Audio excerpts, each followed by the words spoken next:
Keterbacaan. Keterbacaan adalah kemudahan untuk membaca dan memahami suatu teks atau naskah. Kemudahan ini dipengaruhi oleh berbagai faktor seperti panjang kalimat, pilihan kata, dan tata letak.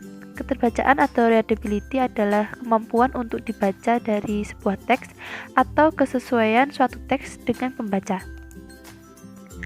Formula keterbacaan: A. Graphic Fry, B. Graphic Rigor.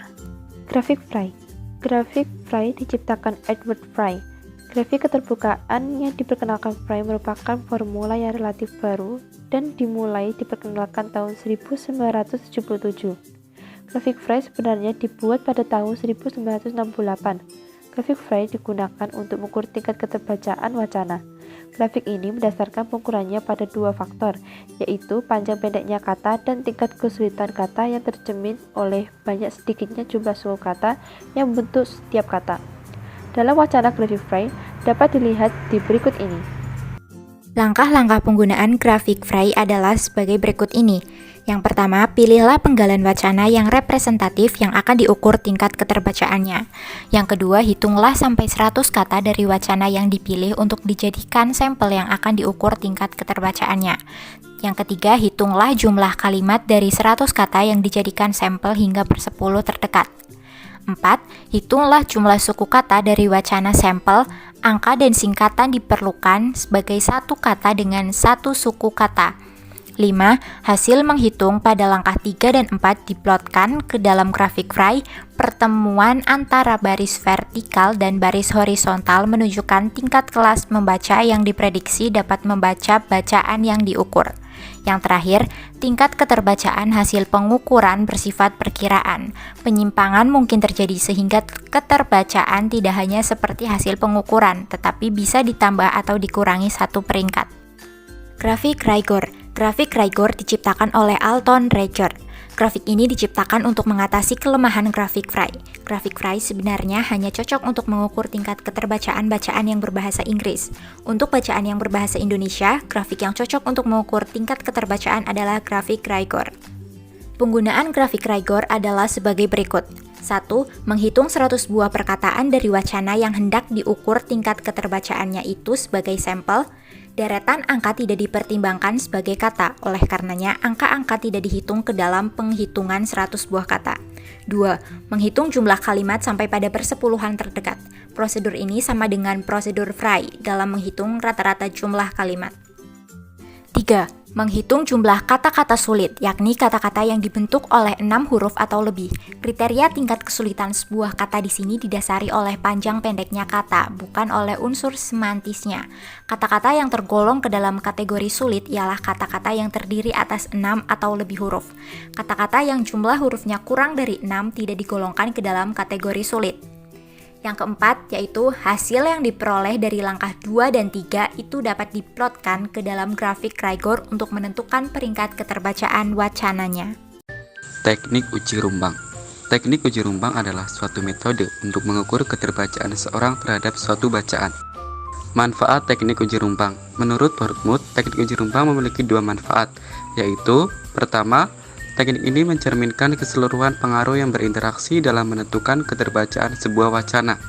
Yang kedua, teknik ini mengombinasikan hampir seluruh unsur yang berhubungan dengan penentuan keterbacaan. Penyusunan teknik uji rumbang. Taylor 1953 dan Chick 1983 menganjurkan kepada siapapun yang akan menyusun instrumen teknik uji rumbang agar mengikuti langkah-langkah berikut ini. 1. Memilih wacana yang tingkat keterbacaannya selaras dengan daya baca siswa yang akan diuji dengan panjang wacana kurang lebih 250 sampai dengan 300 kata. Yang kedua, melesapkan setiap kata ke N jika mengikuti pola yang sistematis atau kata tertentu sesuai target ujian. Yang ketiga, mengganti kata yang dilesapkan itu dengan garis mendatar sepanjang kata yang dilesapkan. Harap diingat, pelesapan kata harus dimulai pada kalimat kedua, karena kalimat pertama perlu dibiarkan utuh guna mengikat makna. Seandainya kita sudah menyelesaikan ketiga langkah pokok tadi, pekerjaan selanjutnya adalah melengkapi instrumen tersebut sehingga layak dipakai untuk mengumpulkan data. Kelengkapan yang dimaksud adalah 1. Memberi nomor secara berurutan pada setiap garis yang bertugas sebagai pengganti kata yang dilesapkan itu. Kedua, menyediakan ruang untuk identitas testi. Ketiga, membaca ulang instrumen yang sudah disusun dan merevisinya jika ternyata Anda menemukan adanya kesalahan dalam pengetikan. Keempat, menetapkan alokasi waktu dan menuangkan dalam lembar instrumen teknik uji rumpang atau dapat pula hanya diinformasikan pada siswa di saat pelaksanaan. Yang kelima, membuat petunjuk pengerjaan instrumen yang diharapkan dapat membimbing testi selama proses pengisian wacana rumpang itu. Yang terakhir atau yang keenam, membuat kunci jawaban boleh berupa kata lepas atau wacana utuh dari teknik uji rumpang. Fungsi teknik isian rumpang sebagai alat untuk mengukur tingkat keterbacaan wacana. Suatu wacana dapat ditentukan tingkat kesukarannya serta dapat diketahui kelayakan pemakaiannya oleh siswa tertentu setelah melalui pengujian melalui prosedur isian ini. Sebagai alat pengajaran membaca dan fungsinya sebagai alat ajar, penggunaan teknik isian rumpang dapat dipergunakan untuk melatih kemampuan dan keterampilan membaca siswa. Dengan kata lain, kita dapat menyebutkan dua fungsi utama dari prosedur isian rumpang, yaitu sebagai alat ukur dan sebagai alat ajar. Keunggulan dan kelemahan teknik uji rumpang. Keunggulan teknik uji rumpang dalam menentukan keterbacaan suatu teks, prosedur ini mencerminkan pola interaksi antara pembaca dan penulis. 2. Prosedur isian rumpang bukan saja digunakan untuk menilai keterbacaan, melainkan juga dipakai untuk menilai pemahaman pembacanya. 3. Bersifat fleksibel, yaitu guru akan segera dengan tepat mendapat informasi mengenai latar belakang, kemampuan, dan kebutuhan siswanya. 4. Di bidang pengajaran, teknik uji rumpang mendorong siswa tanggap terhadap bahan bacaan. 5. Dapat digunakan sebagai latihan dan ukuran praktis akan pengetahuan dan pemahaman tata bahasa siswa. Yang 6.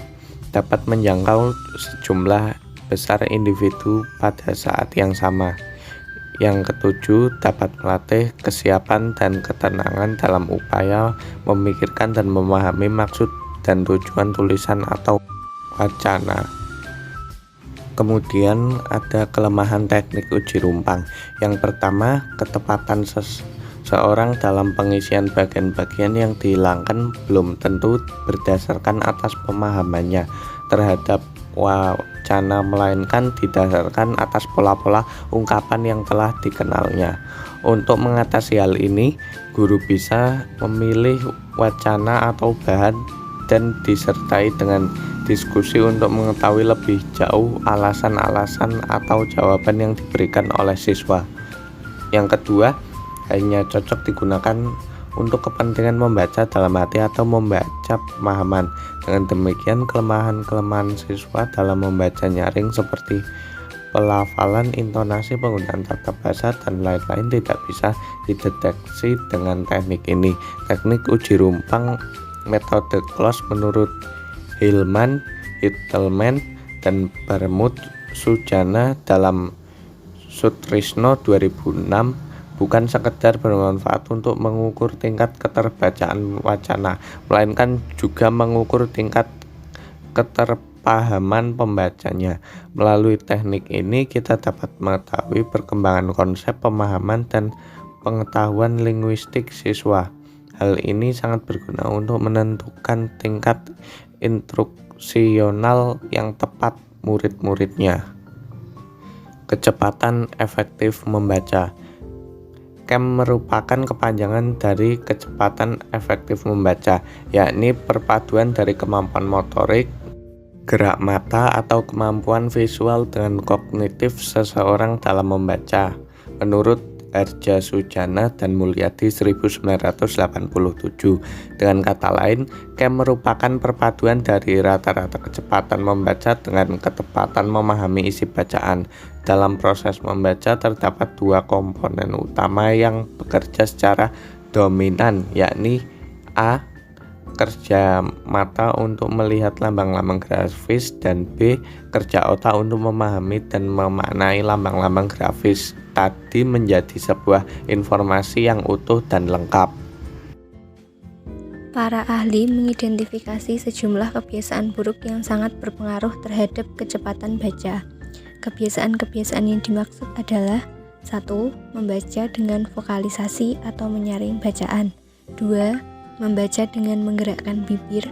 3. Membaca dengan gerakan kepala. 4. Membaca dengan menunjukkan baris bacaan dengan jari, pena, atau alat lainnya. 5. Membaca dengan pengulangan-pengulangan kata, frase, kalimat, atau frase. 6. Membaca dengan subvokalisasi atau melafalkan bacaan dengan hati atau pikiran. 7. Membaca kata demi kata. 8. Membaca secara insidental. Ada teknik-teknik membaca yang secara umum dikenal orang.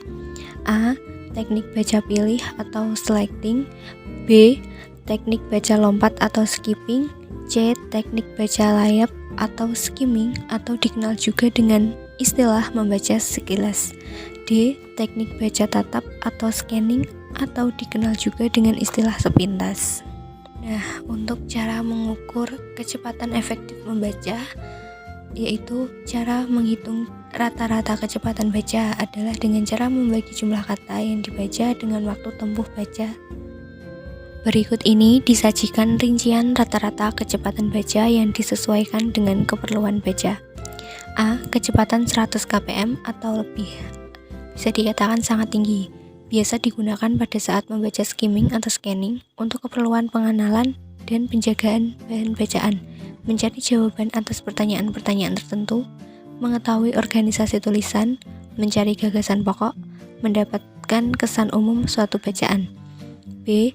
Kecepatan antara 500 sampai 800 kpm atau tinggi digunakan untuk membaca bahan bacaan yang mudah atau ringan atau bahan yang sudah dikenal, membaca prosa fiksi untuk mengetahui jalan cerita secara umum.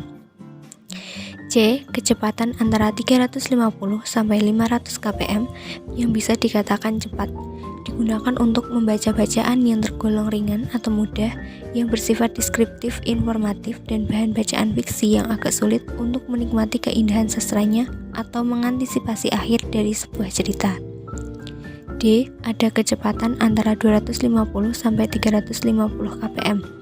Bisa dikatakan rata-rata.